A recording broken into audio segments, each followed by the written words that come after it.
Hi everyone, I hope आप लोग मस्त होंगे, आपकी पढ़ाई भी अमेजिंग चल रही होगी। तो बात कर लेते हैं आरपीएफ कांस्टेबल का एग्ज़ाम कब होगा।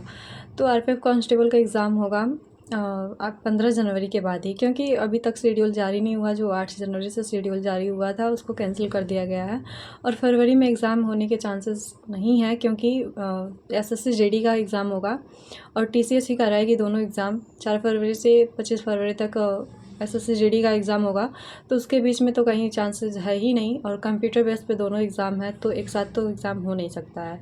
तो 8 जनवरी का जो शेड्यूल था उसे कैंसिल कर दिया गया है और 15 जनवरी के बाद ही चांसेस बन रहा है। ठीक है, तो बात कर लेते हैं आरपीएफ कांस्टेबल के लिए अपना स्कोर कैसे इंक्रीज़ करें मॉक टेस्ट में या फिर एग्ज़ाम में, कैसे अपना बेटर स्कोर दे सकते हैं।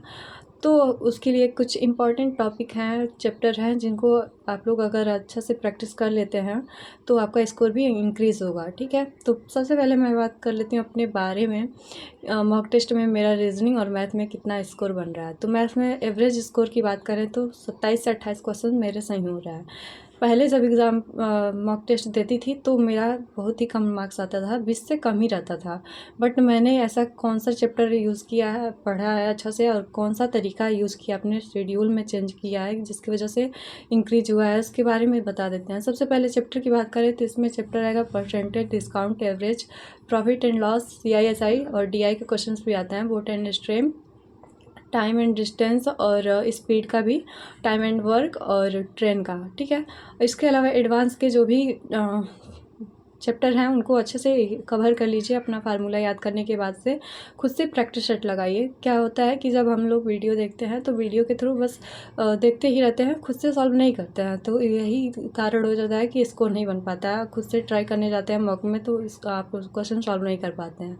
तो आपको क्या करना है, जो चैप्टर आप यूट्यूब पे पढ़ रहे हैं उसका खुद से बुक से प्रैक्टिस सेट लगाना है। प्रैक्टिस सेट लगाएंगे आप खुद से और उसके बाद से टिक करते जाएंगे कौन से टॉपिक आपसे नहीं बन रहा है, फिर उसके उस टाइप के क्वेश्चन आपको फिर से पढ़ लेना है किसी टीचर से, फिर आप उसका रिवीजन करेंगे तो आपका स्कोर इस तरीके से अच्छा बन जाएगा। और मॉक टेस्ट देते रहिए, उसका एनालिसिस कीजिए कौन से चैप्टर में आपको वीक है, उसका अच्छे से रिवीजन करिए। रिवीजन करेंगे, प्रैक्टिस सेट लगाएंगे, आपका स्कोर अच्छा बनने लगेगा। इसी तरह से मेरा अच्छा स्कोर बन रहा है। तो अभी थोड़ा सा और ज़्यादा करने की कोशिश करूँगी, क्योंकि एग्ज़ाम में कट ऑफ वगैरह ज़्यादा होने वाला है, तो 30+ ही रहना चाहिए मार्क्स। तो अब रीजनिंग की बात कर लेते हैं। रीजनिंग में कौन ऐसे चैप्टर हैं जिनसे स्कोर ज़्यादा आप कर सकते हैं अपना। तो कोडिंग, डिकोडिंग, सेटिंग, अरेंजमेंट और डाइस का क्वेश्चन है, clock, calendar, ranking test, series, missing number और पेपर कटिंग, फोल्डिंग है, मिरर इमेज, वाटर इमेज और ब्लड रिलेशन। ठीक है, इन सारे टॉपिक को अगर आप लोगों ने कवर कर लिया तो आपका स्कोर बनेगा 30 से प्लस ही। ठीक है, 30+ ही बनेगा आपका स्कोर रीजनिंग में, क्योंकि मेरा 30+ ही रहता है और कभी कभी डाउन हो जाता है लापरवाही की वजह से। मैं हमेशा कहती हूँ कि थोड़ी सी लापरवाही आप लोग कर देते हैं, मुझसे भी हो जाता है मॉक टेस्ट में।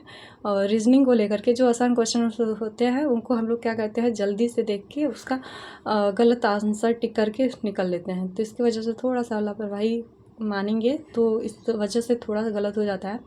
नहीं तो आपका 30+ ही बनेगा अगर इन सारे टॉपिक को अगर आप लोग कवर कर लेते हैं तो। अगर वीडियो अच्छी लगे तो प्लीज़ लाइक कीजिएगा, शेयर कीजिएगा, और इन सारे टॉपिक को अगर आप लोग कवर करके आपका स्कोर इंक्रीज़ होगा तो ज़रूर कमेंट में बताइएगा। मिलते हैं नेक्स्ट वीडियो में, आज के लिए इतना ही। Take care, bye.